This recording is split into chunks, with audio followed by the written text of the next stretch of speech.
Abra o teu coração, vamos falar com Jesus. Senhor nosso Deus, nós te agradecemos por esta manhã que o Senhor proporcionou para nós.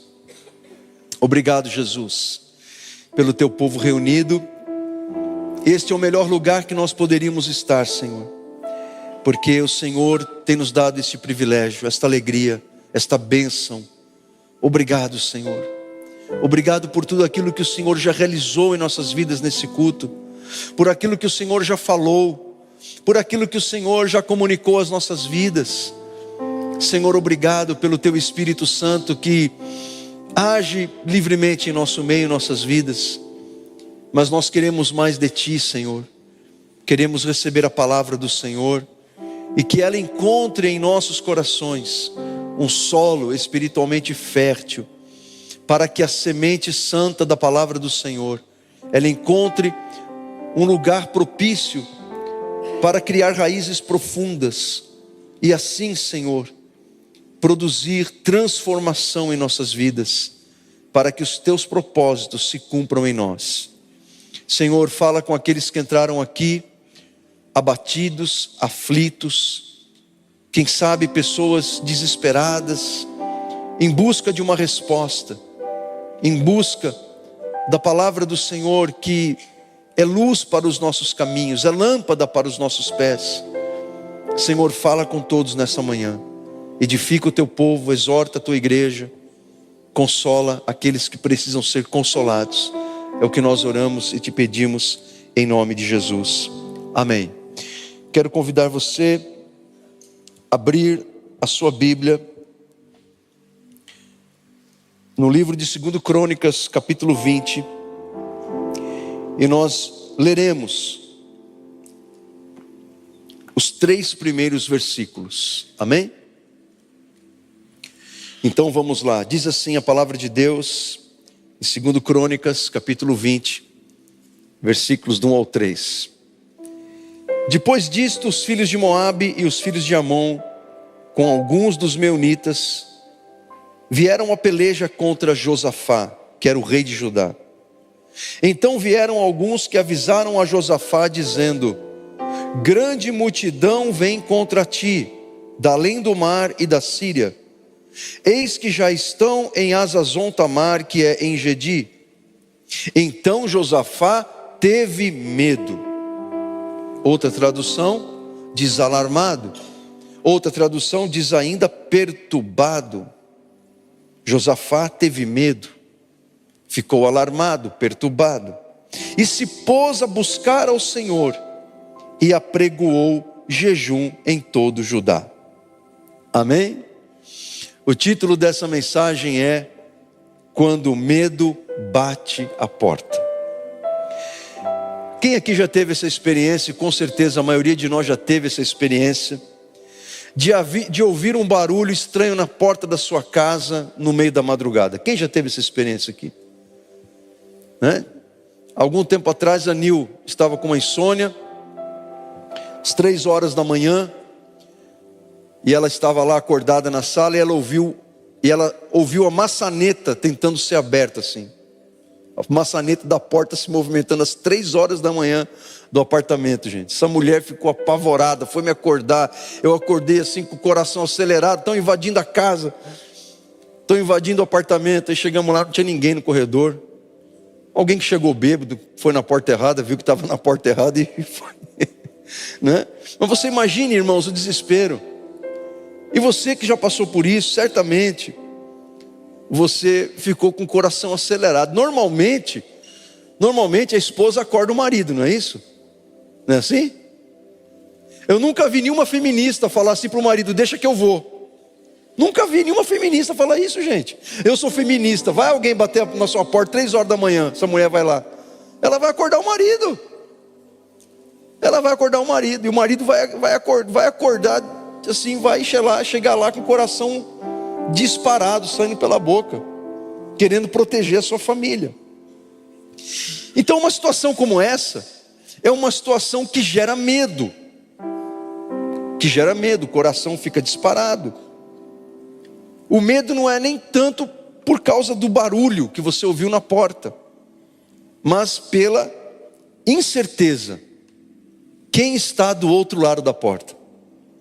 Quem está tentando entrar na minha casa? Quem está tentando invadir a minha privacidade? Então o medo faz isso com a gente. O medo faz a gente reagir. Então na história do rei Josafá, em 2 Crônicas, capítulo 20, diz que Josafá, ele teve medo. Ele ficou alarmado, ele ficou perturbado. O medo que bateu a porta do coração do rei Josafá não veio na forma de uma coisa estranha, de algo que ele não sabia o que era, quando alguém bate na porta da nossa casa às 3 horas da manhã. Mas o medo do coração de Josafá veio com a notícia de que um enorme exército estava vindo contra ele, de que um enorme exército mais forte do que o seu estava vindo para guerrear contra ele. Então ele teve medo. Agora, quem nunca sentiu medo numa situação de perigo? Quem nunca sentiu medo? Se você não sente medo numa situação de perigo, olha, você precisa talvez buscar um tratamento para saber por que você não sente medo quando você se sente ameaçado, porque o medo é uma reação natural do nosso organismo, quando nos sentimos ameaçados por um perigo. Agora, o interessante é que este perigo que nós sentimos, ele pode ser um perigo, uma ameaça real, mas pode ser também um perigo imaginário. É a famosa frase, isso é coisa da sua cabeça. Porque às vezes você está se sentindo ameaçado por um perigo que não existe. Você criou isso na sua mente, você criou isso no seu coração. Mas o fato é que todas as vezes quando nós nos sentimos ameaçados, nos sentimos em perigo, o organismo ele reage. O organismo libera o hormônio chamado adrenalina, substância adrenalina, porque a adrenalina ela vai preparar o seu corpo, os seus músculos. A adrenalina vai ser disparada na sua corrente sanguínea, e a corrente sanguínea nos seus músculos, para que você esteja preparado, seja para correr, seja para se proteger, seja para se esconder, ou seja para lutar contra aquele perigo. Então ocorre uma descarga de adrenalina, porque o medo faz isso. Por isso que o medo, em algumas situações, ele é até positivo, porque ele é uma forma do seu organismo preparar você para se proteger de uma ameaça real que está tentando, que está ali te ameaçando de alguma forma. Mas há outros medos que surgem como inimigos internos dentro do nosso coração. Há medos que surgem dentro da gente, que são inimigos internos, que paralisam as nossas ações, que paralisam a nossa capacidade de raciocínio, a nossa capacidade de pensamento, a nossa capacidade de planejamento, a nossa capacidade de tomada de decisão. Há medos que são assim. E há medos que podem fragilizar a nossa confiança em Deus. Será que Deus está realmente comigo? Então sentimos medo quando estamos diante de um perigo que ameaça a nossa vida, um perigo que ameaça a nossa sobrevivência, um perigo que ameaça a nossa segurança, um perigo que ameaça o nosso bem-estar. Então sentimos medo quando essas coisas importantes na nossa vida estão sob ameaça. E outras situações, como situações de desemprego. Quando você perde o emprego, o primeiro sentimento que vem é o medo. E agora? O que vai ser? E aí depois você coloca o seu coração em ordem. Se você é um crente no Senhor, você vai entregando esse medo a Deus. Quando você está endividado, você tem medo. Medo de não dar conta daquela dívida, de não conseguir pagar aquela dívida. Quando você está enfrentando uma doença, uma enfermidade, ou alguém da sua família está enfrentando uma doença, uma enfermidade, você sente medo. Porque você já ouviu a história em algum lugar de que alguém já morreu por causa daquilo que você está enfrentando. Então você sente medo. Só que a experiência de um não pode servir como uma verdade para você. Quando você enfrenta uma crise conjugal frequente, que parece não ter fim, você sente medo. Medo de que os seus sonhos venham ruir, de que todos aqueles sonhos de construir uma família abençoada não se concretizem. O medo do divórcio, o medo da separação, o medo do abandono. Quando você está prestes a perder alguém que você ama por causa de uma doença grave, uma doença que não tem cura aos olhos humanos, você sente medo de perder aquela pessoa que você ama. Então nós sentimos medo por todas estas coisas. Há ainda aqueles medos psicopatológicos, né, que são geradores de ansiedade, e esses requerem um tratamento profissional, mas não é deles que eu quero falar aqui nesta manhã. E voltando lá para Josafá, quem foi Josafá? Vamos ver rapidamente quem foi Josafá? Vamos lá. Josafá, ele tinha 35 anos quando começou a reinar em Judá, e ele reinou 25 anos em Jerusalém, dos anos 872 a 848 a.C. Josafá, ele faz parte da linhagem da dinastia de Davi, portanto da linhagem real do rei Jesus. Quando você pega lá a genealogia de Jesus, Josafá vai aparecer ali como alguém da linhagem da dinastia do rei Davi. Ele foi filho do rei Asa, e como seu pai e o rei Davi, Josafá andou nos caminhos do Senhor. Ele também afastou os ídolos de Judá, porque como você sabe, se você lê a Bíblia, você sabe que muitos reis de Judá e de Israel, o reino naquela época estava dividido, o norte 10 tribos e meia, reino do sul a tribo de Judá. Todos os reis do norte foram reis ímpios, foram reis idólatras que se afastaram dos caminhos do Senhor. Os 19, 20 reis de Judá, alguns serviram a Deus, a maioria foram reis idólatras como os reis do reino do norte. E o Josafá foi um desses poucos reis que serviu ao Senhor de coração. Ele afastou os ídolos de Judá, ele retirou as imagens de escultura, ele destruiu os pontos de adoração. O que seria o que para nós hoje? Seriam as encruzilhadas, aqueles trabalhos em cachoeira, trabalhos nas esquinas. Ele acabou com tudo isso. Ele promoveu a propagação da palavra de Deus, ele promoveu o ensino da palavra de Deus, ele promoveu o ensino da lei que Deus havia dado para Israel através de Moisés. Diz também a palavra de Deus que ele foi temido e ele foi honrado pelos inimigos de Israel. Filisteus e arábios enviavam presentes e impostos para Josafá, para vocês verem o poder que aquele homem construiu. 2 Crônicas 17 diz que ele cresceu em grandeza e poder. Diz assim o texto sagrado: o Senhor confirmou o reino nas suas mãos, e todo Judá deu presentes a Josafá, o qual teve riquezas e glória em abundância.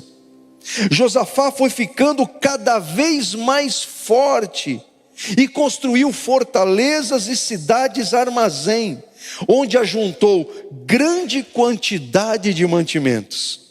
Em Jerusalém, ele colocou oficiais valentes e experimentados. 2 Crônicas capítulo 17. Mas apesar de tudo isso, gente, Josafá era gente.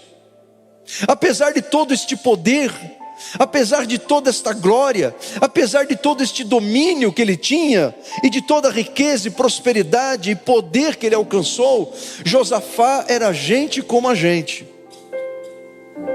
uma pessoa como nós, que por mais poder que ele tivesse, ele estava suscetível a sentimentos humanos como o medo.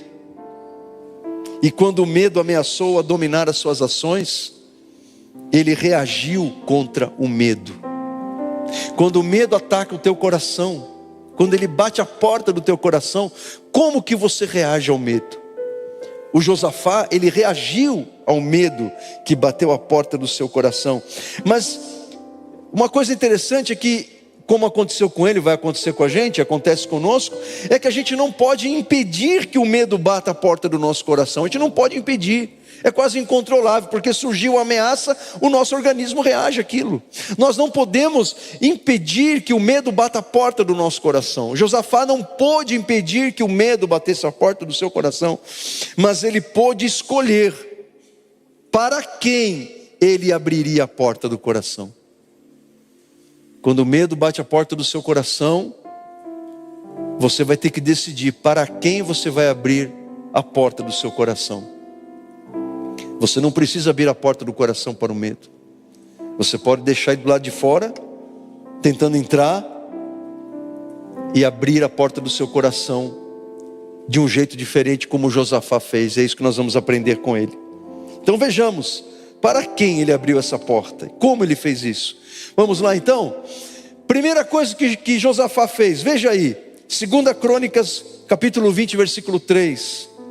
Ele buscou a Deus em oração.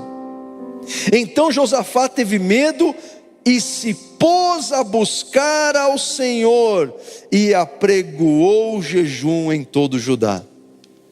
Ele se pôs a buscar ao Senhor. Quando o medo bate a porta do seu coração, a primeira coisa que você tem que fazer, a primeira pessoa a quem você deve recorrer, é o teu Deus, é o teu Senhor, é o teu Salvador. E você faz isso por meio da oração. Não há outra forma de você recorrer a Deus, senão por meio da oração.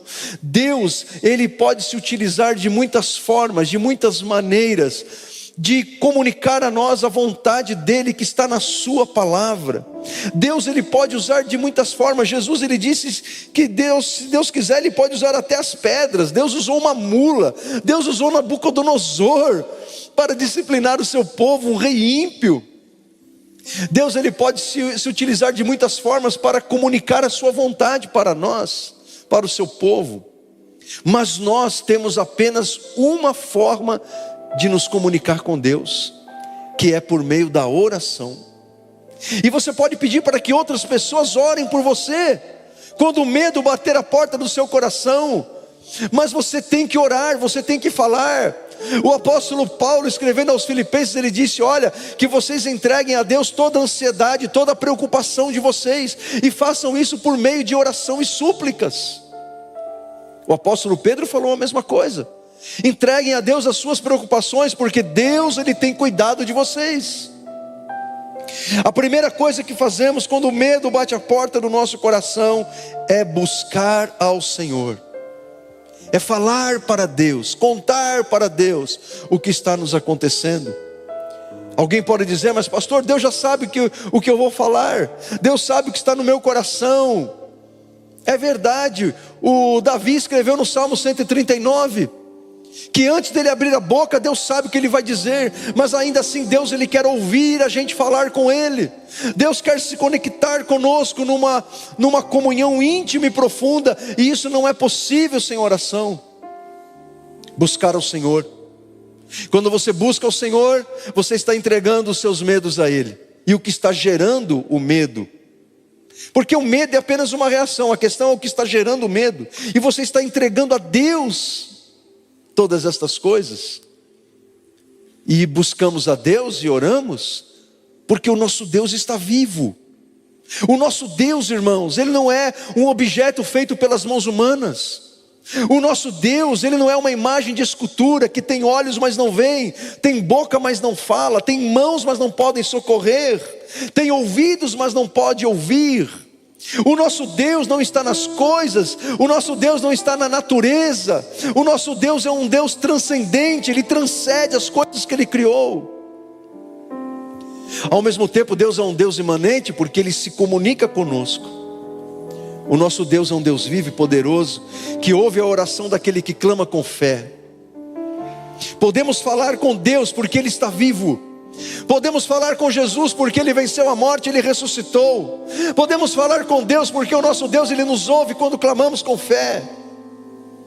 O medo bateu a porta do seu coração, meu querido, por alguma situação. Busca o Senhor, busca o Senhor, busca o Senhor.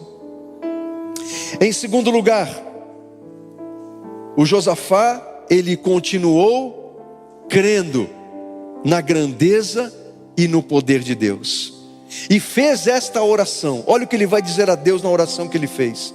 2 Crônicas 26. Ó Senhor Deus de nossos pais, o único Deus que está nos céus. Veja, Josafá está dizendo para Deus que ele sabe quem ele está buscando. Quem ele está buscando, ele tem clareza de que o Deus que ele está buscando é o único Deus e que não há outro além dele. E aí ele diz: aquele que governa todos os reinos da terra, força e poder estão em suas mãos, quem pode resistir ao Senhor? Uma pergunta retórica, que quando fazemos a pergunta já está implícito na pergunta a resposta: quem pode resistir ao Senhor? E a resposta é: ninguém pode resistir ao Senhor. Veja, diante do medo que estava tomando conta do coração de Josafá, o medo não foi capaz de impedi-lo de continuar crendo no poder de Deus. Porque quando você deixa de crer no poder de Deus, como que Deus agirá em seu favor? Como que Deus pode agir no coração de alguém que deixou de crer? Por isso que Hebreus 11:6 diz que sem fé é impossível agradar a Deus. Sem fé é impossível agradar ao Senhor. Quando o medo bater a porta do seu coração, continue crendo que o seu Deus continua poderoso. Ele continua um Deus vitorioso. Ele continua um Deus cujas mãos detêm todo o poder. O fato de você estar com medo não anula a verdade de que Deus continua intacto, de que Deus continua o mesmo, de que o seu poder não mudou, de que não há sombra de variação no poder de Deus. Ele continuou crendo. Ele não fez como alguns fazem: Senhor, será que o Senhor existe mesmo? Será que o Senhor continua poderoso? Será que o Senhor continua agindo? Incredulidade. Incredulidade. Os medos que eu sinto não podem anular a verdade que está em mim, de que o meu Deus continua o mesmo. Então veja, sentimentos que estão juntos no coração do crente: o medo junto com a fé. Porque o fato de você ter medo significa que você agora é um incrédulo, que você não crê mais em Deus, de que você não crê no Senhor. Você continua crendo, embora o medo esteja ali presente, você continua crendo no Senhor, no poder dele, aquele que governa todos os reinos da terra, aquele cuja força e poder estão em suas mãos, aquele o qual ninguém pode resistir a ele. Amém ou não amém? Em terceiro lugar, olha o que ele vai falar na oração que ele fez a Deus. Ele apegou-se aos grandes feitos de Deus efetuados no passado. Ele disse assim para Deus no versículo 7: Tu és o nosso Deus, expulsaste os moradores dessa terra de diante do teu povo de Israel, e deste a terra deles para sempre a nós, os descendentes de Abraão, o teu amigo. O que o Josafá fez? Ele trouxe à memória os grandes feitos do Senhor a favor de Israel. E ele fez isso numa frase. Ele leva o seu conhecimento para séculos passados, até os dias de Abraão, pelo qual Deus começa a nação de Israel. Abraão, teu amigo. O Senhor fez uma promessa a Abraão, teu amigo, de dar essa terra aos seus descendentes. E o Senhor deu essa terra aos seus descendentes. O Senhor fez o povo de Israel vencer os seus inimigos, e eles tomaram posse da terra pelo teu poder. O que Josafá estava fazendo? Ele estava apegando-se aos feitos do Senhor, aos feitos que Deus já havia feito na história do povo de Israel. Quando o medo bate a porta do seu coração, o Espírito Santo te convida a você se lembrar, a você ativar a sua memória e a se lembrar das coisas grandiosas que Ele já operou na tua vida, nas coisas grandiosas que Ele já fez em seu favor, os livramentos que Ele já te deu, os milagres que Ele já operou.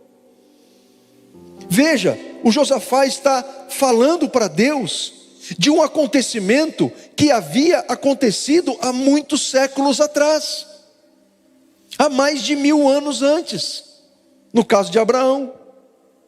Agora veja, por que será que o povo de Israel não entrou na terra prometida? Os que saíram do Egito com mais de 20 anos. Porque parece que aquele povo, além de um coração rebelde, eles tinham uma memória curtíssima, uma memória de curta duração.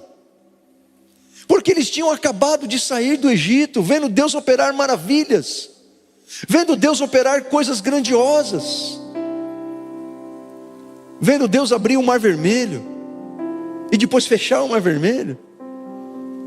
E quando eles entraram no deserto a caminho da terra, e depois que espiaram a terra, dos 12 espias que espiaram a terra, 10 vieram com um relatório desanimador, que a terra era ruim, que a terra iria devorá-los como gafanhotos, que os homens da terra eram guerreiros poderosos. Inflamaram o medo no coração do povo. Somente Josué e Caleb creram que Deus seria capaz de colocá-los ali. O mesmo Deus que havia há poucos dias operado tantos milagres, aquele Deus iria continuar fazendo as mesmas coisas, porque Deus, Ele não pode mudar. Mas eles não creram, eles continuaram firmes na rebeldia, na incredulidade, e por isso não entraram na terra prometida. Os filhos deles, que eles disseram para Moisés e para Deus: os nossos filhos morrerão nesse deserto, foram aqueles filhos que tomaram posse da terra. 40 anos antes, 40 anos dando voltas no deserto.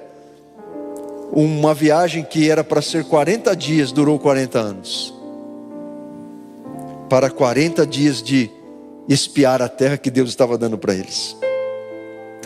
E com certeza, meus queridos, todos nós que estamos aqui, quanto mais tempo de caminhada você tem com Deus, certamente mais histórias você tem para contar. Quanto mais tempo de caminhada você tem com Jesus, certamente mais histórias de milagres, de provisões, de portas abertas, de livramentos você tem para contar. E sabe o que acontece muitas vezes, irmãos? Surge uma luta na tua vida, uma luta que faz parte da vida. Quem sabe uma luta que não foi nem você que criou, aquilo foi fora do seu controle, algo que faz parte da vida. E de repente até uma luta menor, de lutas que você enfrentou no passado, e aí você se esquece daquilo que Deus já fez.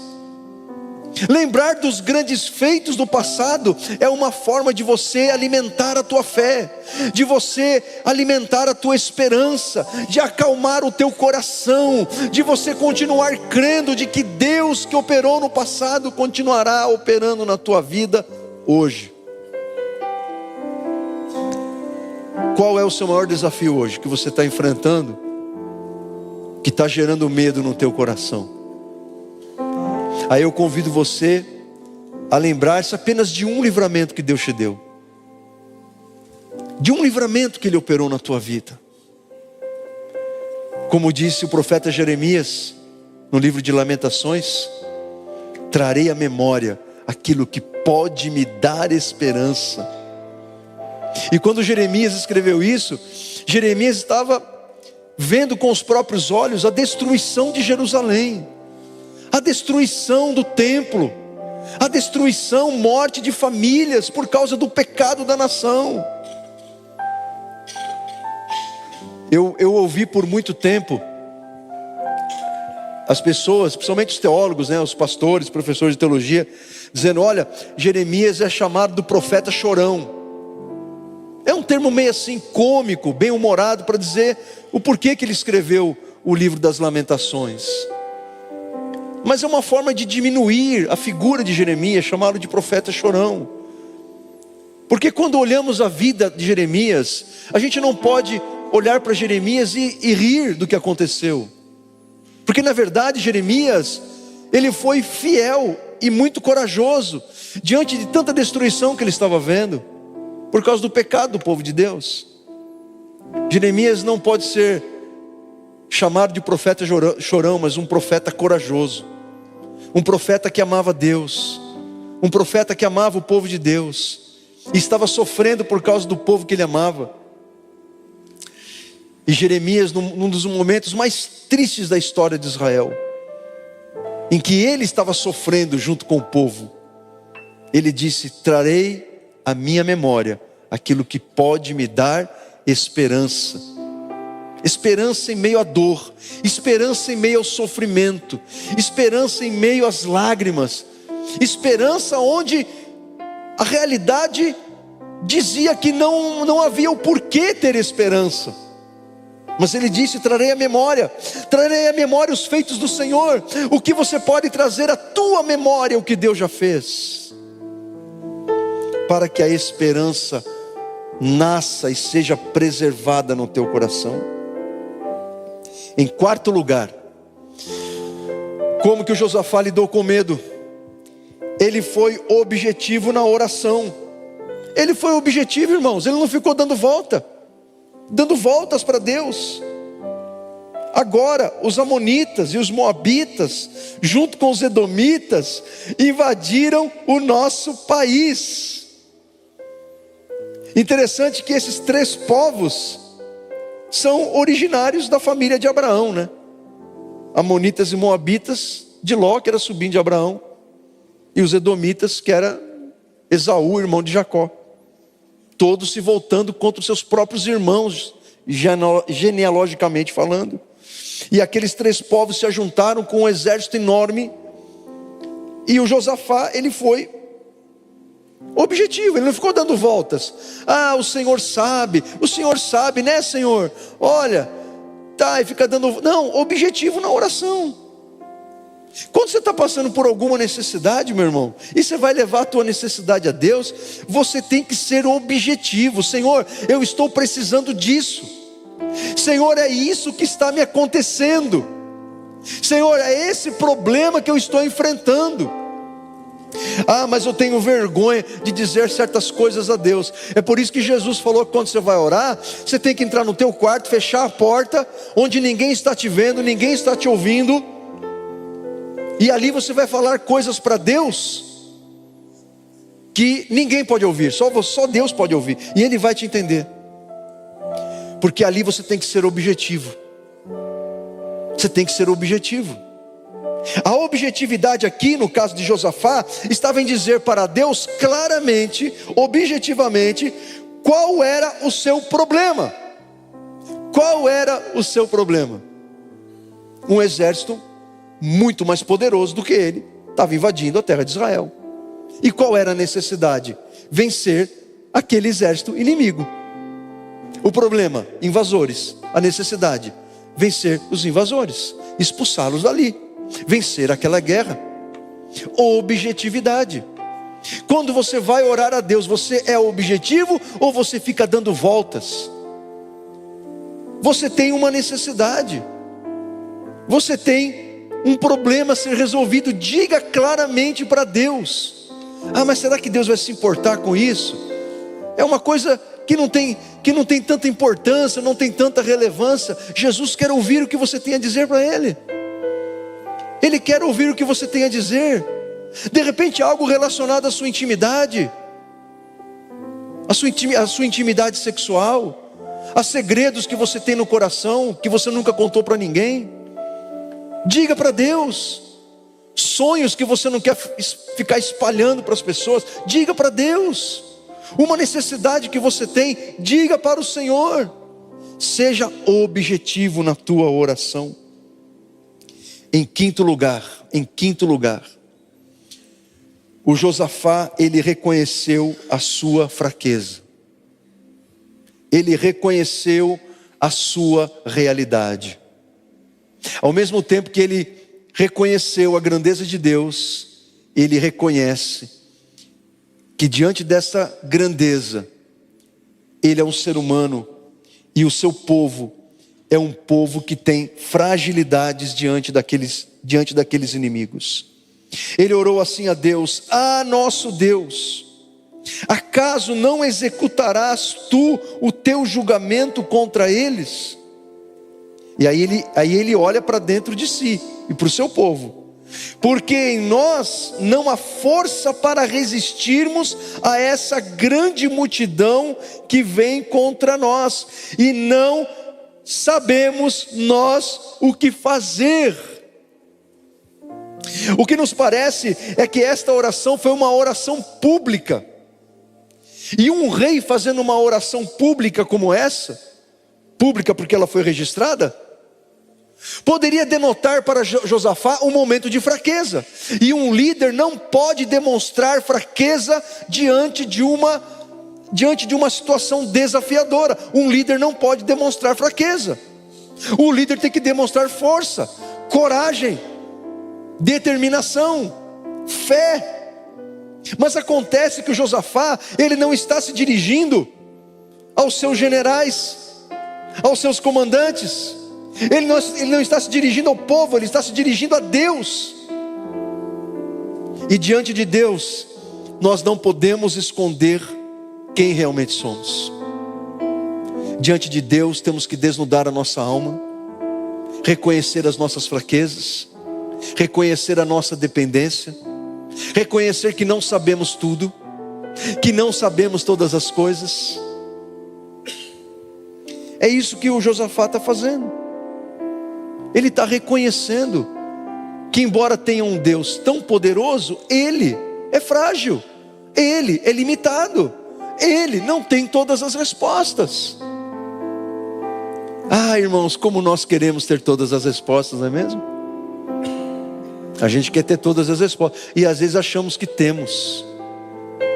Eu e a Nil conversávamos essa semana sobre alguém que ela está ajudando, que recebeu uma profecia, supostamente de Deus, e na verdade não era de Deus, porque o que Deus fala, irmãos, gera fé, gera esperança. O que procede de Deus tem que vir de uma verdade estabelecida pela palavra. E eu falei para a Nil o seguinte, falei, olha, essa profeta falou isso, porque é essa mania que nós temos de querer ter resposta para tudo. A pessoa chega para nós com um problema, e nós, como dispenseiros da casa de Deus, queremos ter resposta para tudo. Mas a verdade é que até mesmo nós, pastores, para certas situações muito específicas, nós não temos resposta para tudo. Nós temos que buscar em Deus. Senhor, não sabemos nós o que fazer. Vamos lembrar quem foi Josafá? Josafá não era alguém que não tinha experiência na guerra. Josafá não era alguém que nunca tinha ido para uma batalha. Josafá, ele era um homem experimentado. Era um homem que foi treinado para agir quando um momento como aquele surgisse. Josafá era um homem que venceu os inimigos que estavam em volta de Israel. Era um homem poderoso, tinha riquezas, tinha um exército. Só que naquele momento ele teve que lidar com a realidade de que o seu exército, que o seu poderio, que a sua força e o conhecimento que ele tinha não eram suficientes para enfrentar aquela adversidade que se apresentou. Porque haverá situações na sua vida que todo o teu conhecimento, que todo o teu conhecimento acumulado, que toda a sua experiência acumulada, que tudo que você tem não será suficiente para você enfrentar aquela dificuldade. Você vai depender do milagre do Senhor. E nesse momento você vai ter que reconhecer isso diante de Deus. E talvez reconhecer isso diante das pessoas que estão à sua volta. Porque é uma grande oportunidade da gente exercitar uma coisinha chamada humildade. Humildade. Chegar diante das pessoas que confiam em nós e dizermos para elas: eu não sei o que fazer. Nós não sabemos o que fazer. Nós precisamos da orientação do Senhor. Precisamos da ajuda que vem dEle. Precisamos do sobrenatural do nosso Deus. Reconhecer as nossas fraquezas e a nossa realidade. Em contrapartida, Josafá agora, ele nos dará uma lição tremenda. Porque ao mesmo tempo que nós reconhecemos as nossas fraquezas e a realidade que estamos enfrentando, ao mesmo tempo, Josafá nos ensina que nós devemos confiar na providência de Deus. Em último lugar, ele confiou na providência do Senhor. Olha como estão construídas as palavras de Josafá. Ele diz assim: Senhor, não há força para resistirmos essa grande multidão que vem contra nós. Nós não sabemos o que fazer, como Davi cantou no Salmo 142, quando ele estava dentro de uma caverna fugindo dos seus inimigos. E Davi cantou assim, ali eu gosto muito dessas palavras de Davi, quando ele diz: Senhor, quando eu estou quase desistindo, o meu Deus sabe o que eu devo fazer. Não há força para resistirmos a essa grande multidão. Não sabemos nós o que fazer, mas os nossos olhos se voltam para Ti. Amém? Senhor, não sabemos o que fazer, não temos recursos suficientes. É por isso que os nossos olhos estão voltados para Ti. Os nossos olhos se voltam para o Senhor. O nosso coração é derramado na Tua presença. Os nossos olhos se voltam para aquilo que o Senhor é capaz de fazer. E aquilo que o Senhor é capaz de fazer é infinito. Como Paulo escreveu aos Efésios, que Deus, Ele é poderoso para fazer infinitamente mais, muito além mais daquilo que pedimos ou pensamos, daquilo que a nossa mente poderia imaginar. Deus é poderoso para fazer muito mais. Os nossos olhos se voltam para Ti. Como escreveu o autor aos Hebreus, no capítulo 12 da sua carta, que devemos correr com perseverança a carreira que nos está proposta, olhando firmemente para Jesus, o autor e o consumador da nossa fé. O medo está batendo a porta do seu coração? E você reconhece que você não é humana e os recursos. Volte os seus olhos para o Senhor. Voltar os olhos é voltar o coração, é voltar a atenção, é voltar a fé naquilo que a palavra de Deus diz. Os nossos olhos se voltam para Ti, Senhor. Então Deus respondeu à reação espiritual de Josafá contra o medo. Então a resposta do Senhor foi: Ele levanta o profeta Jaaziel, lá em 2 Crônicas 20:15, e Jaaziel o profeta diz: povo de Judá, moradores de Jerusalém e rei Josafá, prestem atenção. Que o povo estava com medo, o povo estava chorando, o povo estava desesperado. Então Deus diz: preste atenção, escutem isto que o Senhor Deus diz. Não se assustem, não fiquem com medo deste enorme exército, pois a batalha não é contra vocês, mas é contra mim. Deus está dizendo para você nesta manhã: meu filho, minha filha, não se assuste.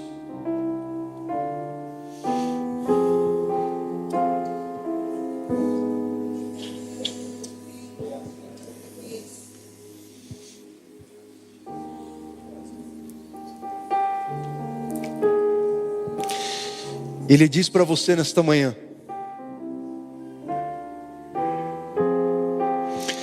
não fique com medo deste enorme exército que vem contra você.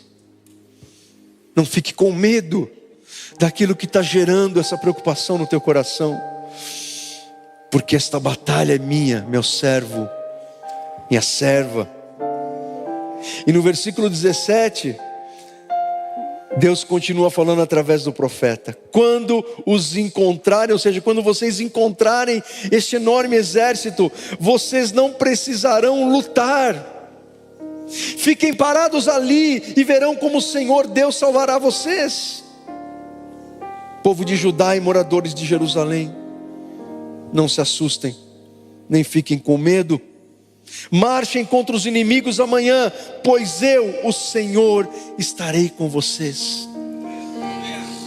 Deus está dizendo para você: eu estou com você, eu nunca te deixarei, eu nunca te desampararei, diz o Senhor. Fiquem parados ali, vocês não precisarão lutar. Há situações na nossa vida que Deus está nos ordenando: vai para a luta, vai para a batalha, vai para a arena da vida, porque eu estarei com você ali. Há situações na nossa vida que nós temos que arregaçar as mangas e ir para a luta com a ajuda que vem de Deus. Mas há situações que nós temos que ficar parados e ver como Deus nos salvará.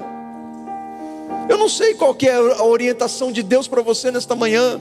Se Deus está falando para você, vai à luta, arregace as mangas, ou se Ele está falando para você, você não precisará lutar, fique parado e veja o que eu farei. Eu não sei qual é a orientação do Senhor para você, mas seja qual for a orientação, uma coisa é certa: Ele estará com você. Amém ou não amém? Assim como Josafá, você não pode impedir que o medo bata a porta do seu coração, mas você pode escolher para quem abrirá esta porta. Para quem você abrirá a porta do seu coração? Em vez de abrir ao medo, assim como Josafá, abra a porta do seu coração para a fé, para a confiança nas promessas e no poder de Deus. Amém? Quero convidar você a ficar em pé nesta manhã, abrir o teu coração. E se você tem algo para dizer a Deus, eu quero convidar você a vir aqui à frente. Assim como Josafá fez aquela oração pública, e ele rasgou o seu coração perante o Senhor, e levou os seus medos ao Senhor, levou as suas dúvidas ao Senhor, levou as suas fraquezas ao Senhor, levou as suas limitações ao Senhor. Eu quero convidar você a vir aqui nesta manhã, aqui à frente. Eu quero orar com você, eu quero orar por você. Eu quero convidar você a trazer os seus medos ao Senhor, e não somente o sentimento do medo, não somente o sentimento de sentir medo, mas o que está gerando esse medo em você. Quem sabe você está enfrentando um exército maior do que a sua capacidade de vencê-lo, um exército maior do que a sua capacidade de derrotá-lo. E quem sabe este inimigo, ele não está fora de você, ele está dentro de você, ele está dentro de você. Mas Deus é poderoso para fazer com que as muralhas que estão dentro de você venham cair por terra, que as barreiras que estão dentro de você, que te impedem de crescer em Cristo, de crescer em Jesus, de ter uma vida livre, Deus é poderoso para promover libertação na tua alma e no teu coração. Quem sabe esses inimigos, esse poderoso exército está dentro da tua casa, está no teu relacionamento conjugal, está no seu local de trabalho, está na sua vizinhança, está nos seus relacionamentos. Quem sabe este inimigo é uma barreira que está diante entre você e os seus sonhos. O Senhor Deus, Ele te convida nesta manhã a você entregar a Ele a sua vida, o seu coração. Assim como Josafá naquele dia, ele foi objetivo na oração. Eu quero convidar você a ser objetivo na oração. Assim como naquele dia Josafá, ele acessou a memória da história do povo de Deus. Eu quero convidar você a acessar a tua memória e lembrar-se dos grandes feitos do Senhor na tua vida. Assim como Josafá naquele dia, ele reconheceu as suas limitações. Reconheça ao Senhor as suas limitações, mas ao mesmo tempo diga: Senhor, mas os meus olhos estão voltados para Ti, os meus olhos estão fitos no Senhor. Deus, Ele ouvirá a tua oração, Deus ouvirá o teu clamor, Ele virá em teu socorro. Aliás, os céus estão agora, neste momento, já se movendo em seu favor. Os céus agora, já nesse momento, já trabalham em seu favor. Os anjos do Senhor agora, neste momento, eles já trabalham em teu favor. Creia nisso de todo o teu coração. Vamos buscar ao Senhor. Abra o teu coração, abra os teus lábios, fale com o Senhor nesta manhã. Aleluia.